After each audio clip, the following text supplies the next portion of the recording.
हम लोग क्लास 11 से क्लास 12 में आए थे और देखते ही देखते पता नहीं कैसे 7 से 8 महीने निकल गए हैं। अब हमारे सामने हाफ ईयरली एग्जाम आकर खड़ा हो गया है और समझ में नहीं आ रहा कि कैसे सिलेबस को कंप्लीट करें, कैसे बैकलॉग्स को कवर करें।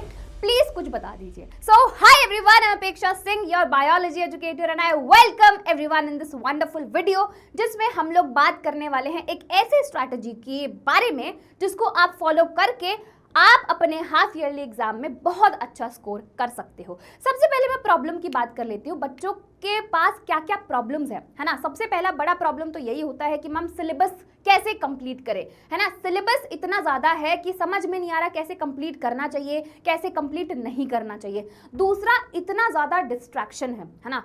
जैसे ही पढ़ने बैठते हैं कुछ ना कुछ डिस्ट्रैक्शन आ जाती है और इतना डिस्ट्रैक्शन के चक्कर में आज हमारा ये हाल हो गया, इतने सारे बैकलॉग्स लग गए हैं, है ना। अब प्रॉब्लम्स की तो हमने बात कर ली है, अब आते हैं सॉल्यूशन पे। करना क्या है वो मैं आपको बताती हूँ, सुनो। सबसे पहले क्या करना है आपको, सिलेबस पता करो कि भाई तुम्हारे हाफ ईयरली एग्जाम में कितने चैप्टर्स आ रहे हैं। तो फॉर एग्जांपल मान लो कि आपके हाफ ईयरली एग्जाम में 6 चैप्टर्स आ रहे हैं, है ना। अब ये अलग अलग हो सकता है, दूसरे स्कूलों में अलग होगा, दूसरे स्कूल मतलब अलग अलग स्कूलों में अलग अलग सिलेबस होगा। कुछ स्कूलों में 6 चैप्टर आ रहे होंगे, कुछ में 7 आ रहे होंगे, कुछ में 4 ही आ रहे होंगे, कुछ में 5 आ रहे होंगे, ठीक है। अच्छा, सिलेबस तो हमें मैम पता चल गया है कि हमारे 6 चैप्टर, फॉर एग्जाम्पल 6 चैप्टर्स आ रहे हैं हमारे एग्जाम में। अब दूसरा प्रॉब्लम ये भी है कि बहुत जितने भी बच्चे हैं उनके एग्जाम्स अलग अलग टाइम पे होंगे। कुछ बच्चों के एग्जाम्स में 10 दिन बचे होंगे, कुछ बच्चों के एग्जाम अभी स्टार्ट ही हो चुके होंगे और कुछ ऐसे बच्चे हैं जिनके अभी एग्जाम में 1 महीना है, ठीक है। उसके अकॉर्डिंग आपको प्लानिंग करनी पड़ेगी, ठीक है।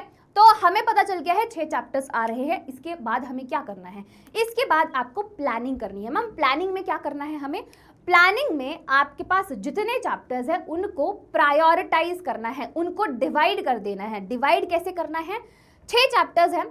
अब इन 6 चैप्टर्स को अगर आप देखोगे तो इनमें से कुछ ऐसे चैप्टर्स होंगे तो जो ऐसे चैप्टर्स होंगे जो बड़े इंपॉर्टेंट होंगे, बहुत ही ज़्यादा इंपॉर्टेंट होंगे, जहां से क्वेश्चंस आपको मिलेंगे, अच्छे खासे क्वेश्चंस मिलेंगे, ठीक है। और फिर कुछ मीडियम टाइप के चैप्टर्स होंगे जहां से इतने ज़्यादा आ भी सकते हैं, नहीं भी आ सकते हैं। और कुछ ऐसे चैप्टर्स होंगे जो इतने ज़्यादा इंपॉर्टेंट नहीं है, अगर आप उनको छोड़ भी दोगे तो कोई दिक्कत वाली बात नहीं है। तो आपने क्या किया, आपने अपने चैप्टर्स को डिवाइड कर दिया। तो आपने प्लानिंग में अपने चैप्टर्स को डिवाइड किया किस बेसिस पे कि कौन से चैप्टर ज़्यादा इंपॉर्टेंट है, कहाँ से क्वेश्चंस ज़्यादा आते हैं, ठीक है। अब जैसे मैंने आपको बैकलॉग वाली बात बताई, है ना, तो यहाँ पर अगर मैं 6 चैप्टर्स की बात करूँ तो कुछ बच्चे ऐसे होंगे कि जिनके 6 के 6 चैप्टर्स होंगे कंप्लीट, है ना। 2 टाइप के बच्चे होंगे आपके पास, हमारे पास 2 टाइप के बच्चे होते हैं। कुछ ऐसे बच्चे हैं जो बहुत सिंसियर बच्चे होते हैं, अच्छा पढ़ाई लिखाई मतलब पूरा chapter time to time complete करके रखते हैं, तो उनके 6 के 6 चैप्टर कंप्लीट हैं।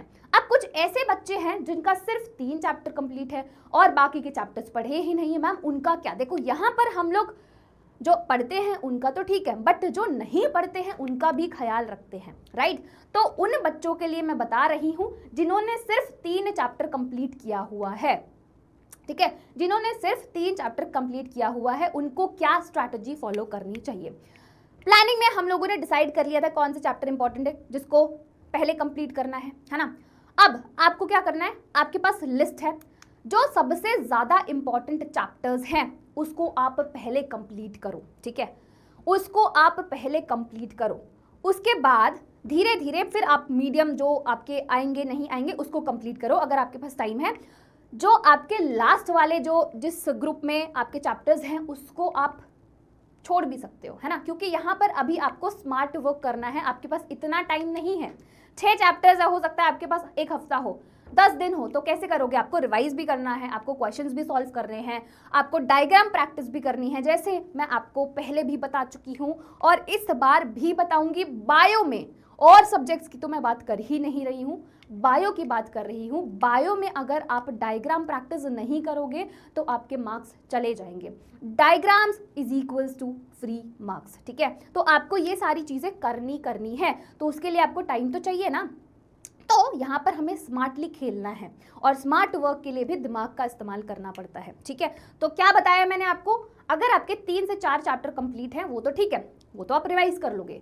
बाकी के जो चैप्टर्स नहीं हुए हैं उसको आपको पढ़ना है, कैसे पढ़ना है, जो आपके इंपॉर्टेंट चैप्टर्स है सबसे पहले उसको कंप्लीट करो, उसके क्वेश्चंस सॉल्व करो। कैसे कंप्लीट करना है, उसके लिए जब आप इस चैनल पे जाओगे, यहाँ पर प्लेलिस्ट होगी बायो की, ठीक है, यहाँ पर प्लेलिस्ट है बायो की, वहां पर आपको वन शॉट्स मिल जाएंगे, ठीक है।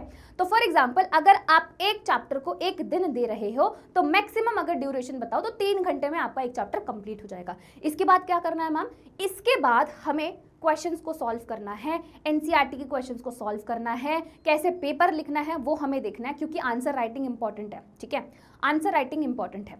ये सारी आपको चीजें करनी है, रिविजन भी करना है, राइट। तो ये सारी चीजें आप करोगे उन चैप्टर्स के लिए जो आपके छूट गए हैं और उनमें से भी जो आपके इंपॉर्टेंट है ना। अगर आपके पास टाइम है तो वो चैप्टर्स कर लोगे, जो इतने ज्यादा इंपॉर्टेंट नहीं है, टाइम नहीं है तो छोड़ देना, सिंपल सी बात है ना। टाइम नहीं है तो छोड़ देना, कोई दिक्कत वाली बात नहीं है। अब हम आ जाते हैं कि उन बच्चों के लिए कि जिनका सारा सिलेबस कंप्लीट है, मैम आपने तो बता दिया कि उन बच्चों के लिए कि जिनका सिलेबस कंप्लीट नहीं है, उन बच्चों के लिए क्या, आप हमें क्यों छोड़ रहे हो, है ना। तो उन बच्चों के लिए जिनका सिलेबस कंप्लीट है पूरा, उनको क्या करना है, उनके लिए हमने, याद है तो आप लोगों के लिए हमने बैकलॉग मैराथन्स लिए थे, ठीक है, जिसमें मैंने आपको 3 चैप्टर करवा दिए थे। तो उन बच्चों के लिए है जिन्होंने 6 के 6 चैप्टर कंप्लीट किए हैं। अगर जल्दी जल्दी रिवाइज करना है तो 3 चैप्टर आप इस सेशन से रिवाइज कर सकते हो। यहाँ पर बड़े अच्छे तरीके से आपको तीनों के तीनों चैप्टर क्रिस्प वे में आपको समझा दिया गया है, तो इसकी आप हेल्प ले सकते हो। बाकी के 3 चैप्टर्स का क्या मैम, बाकी के 3 चैप्टर्स आप वन शॉट से कर लो, है ना, बाकी के 3 चैप्टर्स आप वन शॉट से कर लो, साथ ही साथ क्वेश्चन प्रैक्टिस कर लो, है ना। वैसे तो हम लोग वन शॉट में भी क्वेश्चन प्रैक्टिस करवा देते हैं, वहां से आपको आइडिया लग जाएगा कौन से इंपॉर्टेंट क्वेश्चन है और कौन से इंपॉर्टेंट टॉपिक्स है, ठीक है, आई बात समझ में। तो आप इस तरीके से अगर आप फॉलो करोगे तो आई होप मैंने दोनों बच्चों के लिए जस्टिस किया हो, जो जिनका सिलेबस कंप्लीट है उनके लिए भी और जिनका सिलेबस थोड़ा बहुत नहीं कंप्लीट है उनके लिए भी मैंने आपको ये स्ट्रैटेजी बता दी है, ताकि आप दोनों टाइप के बच्चे आराम से अच्छे से अपने हाफ ईयरली एग्जाम में स्कोर कर सके, ठीक है, आई बात समझ में।